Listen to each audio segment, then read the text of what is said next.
apa nih yang ada di pikiran kamu kalau mendengar kata seks?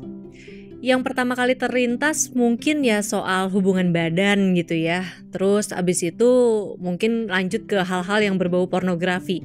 Padahal kalau menurut KBBI sendiri, definisi seks itu tuh ada 3. Yang pertama itu birahi, yang kedua itu jenis kelamin, dan yang ketiga itu hal yang berhubungan dengan alat kelamin. Jadi definisi dari seks sendiri itu tuh sebenarnya artinya luas banget. Cuman memang konotasi yang melingkupi kata seks ini tuh yang bikin seks tuh jadi seolah tabu untuk dibicarakan atau mungkin canggung gitu ya untuk diobrolin secara terbuka. Padahal kita bisa loh ngobrolin seks secara terbuka dan harus sebenarnya seluas-luasnya juga tanpa harus mengarah ke hal-hal yang berbau pornografi. Untungnya sih memang sekarang udah banyak ya media yang membahas seputar seks atau seksualitas, walaupun ya memang masih banyak juga dari mereka yang membahasnya itu hanya di permukaan aja. Nah, menurutku salah satu media yang membahas seputar seksualitas dengan mendetail dan juga menyeluruh itu tuh Project Multatuli atau Project M ya, yang websitenya itu bisa diakses di projectmultatuli.org. Karena memang fokusnya dari Project M ini adalah untuk memberikan reportase terhadap isu-isu mendasar yang penting tapi seringkali juga terlupakan.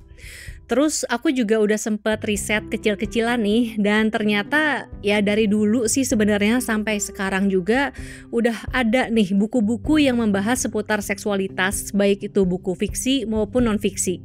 Jadi di video ini aku mau merekomendasikan 4 buku yang menyentuh isu seksualitas di dalam isinya ya, dan juga nanti kaitannya nih dengan kisah nyata yang terjadi di Indonesia yang artikelnya tuh bisa kamu baca di Project M. Apa aja buku-bukunya? Langsung aja yuk kita simak. Yang pertama, Dari Jendela SMP, ditulis oleh Mirawe. Ini buku lawas nih ya, terbit pertama kali tuh tahun 1983. Ceritanya tuh tentang hubungan 2 anak remaja usia SMP, jadi ada namanya Wulan dan Joko. Mereka berdua tuh satu sekolah, terus pacaran diem-diem karena nggak disetujuin sama keluarganya. Jadi Wulan ini anak orang kaya, sementara Joko tuh anak orang miskin, dan dia tuh anak dari seorang ibu tunggal yang profesinya ART. Lebih tepatnya lagi ART dari kepala sekolahnya. Makanya Joko ini dibolehin sekolah di situ, asal dia tuh bantu bersih-bersih sekolah. Terus pokoknya sekolah ini sempat geger gitu ya, karena ada satu guru penjaskes nih yang ngajarin soal edukasi seksual ke anak-anaknya ini. Kemudian baru sekali ngajar, dia akhirnya dipecat karena sekolah tuh menganggap dia tuh ngajarin yang enggak-enggak ke murid SMP. Alhasil, ya murid-murid SMP ini akhirnya belajar soal seksualitas dengan cara yang mereka tahu ya, yaitu ya mereka nyari lewat konten-konten artikel atau video di internet. Terus nggak lama setelahnya nih, Wulan hamil setelah berhubungan sama Joko.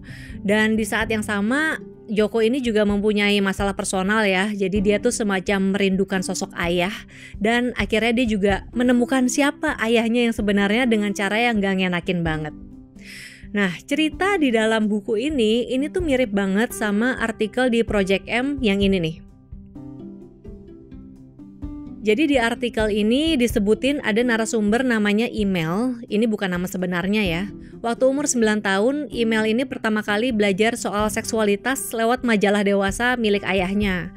Kemudian beranjak SMP, dia akhirnya belajar soal seksualitas tuh ya lewat konten-konten di internet, dia nontonin film-film porno gitu. Kemudian akhirnya setelah dia punya pacar, dia juga mencoba mempraktekkan apa yang dia tonton itu dengan pacarnya, dan dia menemukan kalau ternyata ada beberapa yang bikin dia gak nyaman karena sebenarnya itu tuh menyakiti dirinya. Cuma dia gak enak mau ngomong sama pacarnya.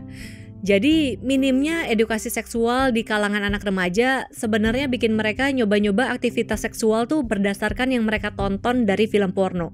Padahal seperti yang kita tahu juga ya, di dalam film porno itu kan segala sesuatu tuh banyak banget yang dilebih-lebihkan.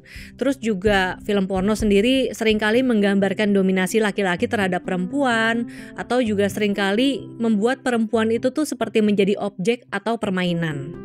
Buku yang kedua, Dark Love, ditulis oleh Ken Terate. Kalau buku ini bercerita tentang hubungan 2 anak remaja usia SMA. Jadi ada yang namanya Kirana, Kemudian ada yang laki-laki, ini Kirana tuh sebutnya sebagai My Prince. Jadi profilnya tuh dirahasiakan sampai nanti di akhir cerita.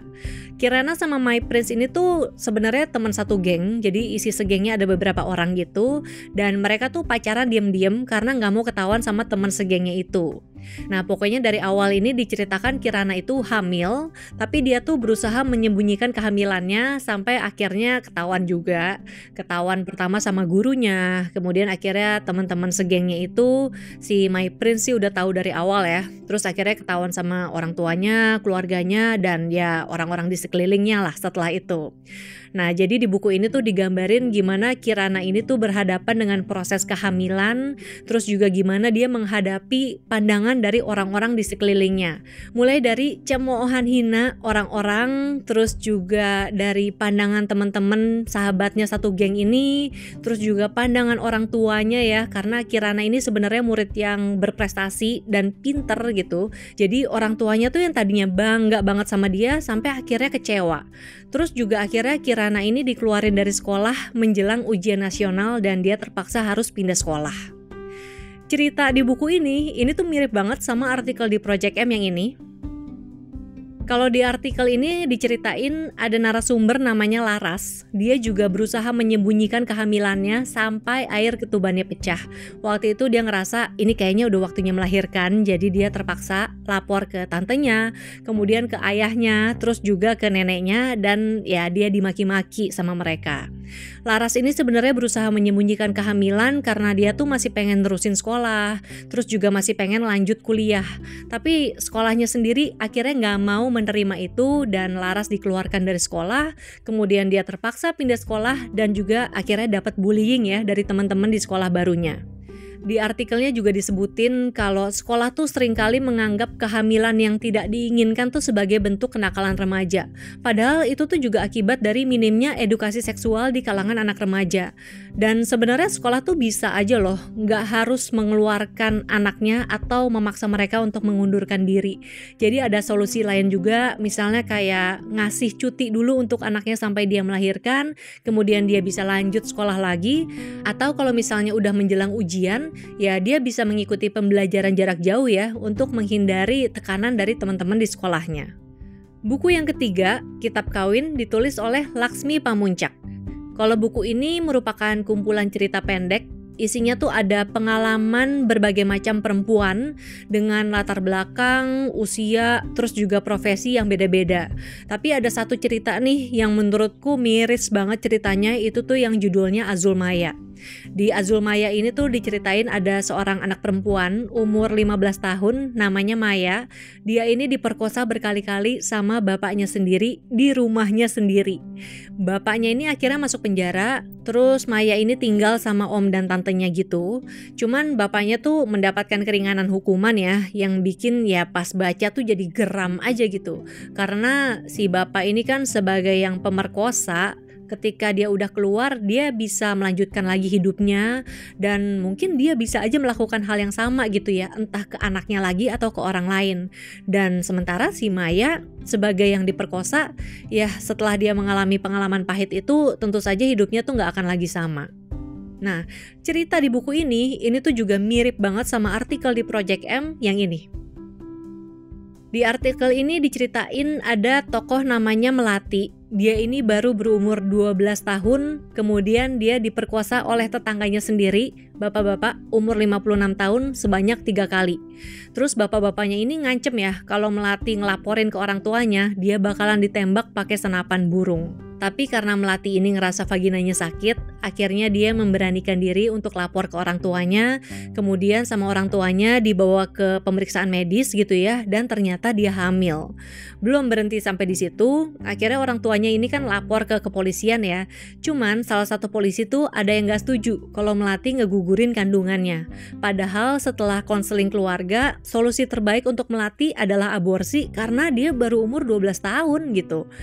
Nah, terus ditambah lagi nih, untuk Melati bisa dapat izin aborsi, dia tuh harus minta surat keterangan dari Polres yang menyatakan kalau dia korban pemerkosaan. Sementara ya polisinya nggak mau ngeluarin karena nggak setuju dengan aborsi.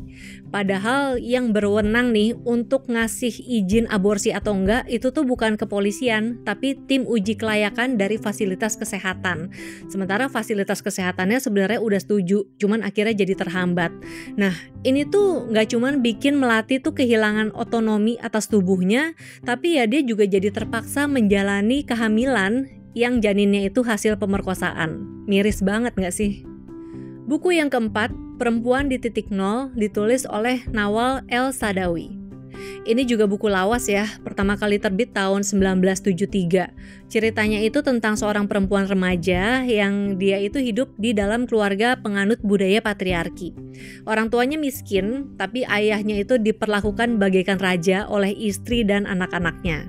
Kemudian suatu hari, akhirnya orang tuanya ini dua-duanya meninggal, lalu Firdaus ini diasuh oleh pamannya yang juga penganut budaya patriarki. Jadi, alih-alih menyekolahkan dia lanjut gitu ke perguruan tinggi, si Firdaus ini tuh malah dinikahin sama bapak-bapak yang udah bisa dia sebut ayah juga sebenarnya. Kayak Raya sih, tapi perlakuannya kasar banget. Terus Firdaus ini mengalami KDRT, akhirnya dia melarikan diri dari rumah, membawa ijazah SD dan SMP dengan harapan dia bisa dapat pekerjaan dan hidup sendiri. Kemudian suatu hari dia ketemu sama laki-laki lagi yang tadinya dia kira baik gitu ya, awalnya sih baik, tapi ternyata kasar juga, jadi dia mengalami kekerasan lagi, lalu dia melarikan diri lagi sampai akhirnya dia ketemu seorang perempuan cantik yang membawa dia ke dunia pelacuran. Nah, cerita di dalam buku ini tuh mirip sama artikel di Project M yang ini. Kalau di sini ada narasumber yang namanya Sukma, dia nih mengalami kekerasan selama 3 tahun menikah dengan Randi. Sukma ini sebenarnya menikah tuh juga karena dia udah terlanjur hamil. Dan awalnya sebenarnya dia nggak mau nikah, dia lebih pengen aborsi, tapi orang tuanya Randi nggak setuju karena dibilangnya takut dosa. Sementara orang tua Sukma itu lagi jadi buruh migran ya di luar negeri, jadi nggak tahu menau.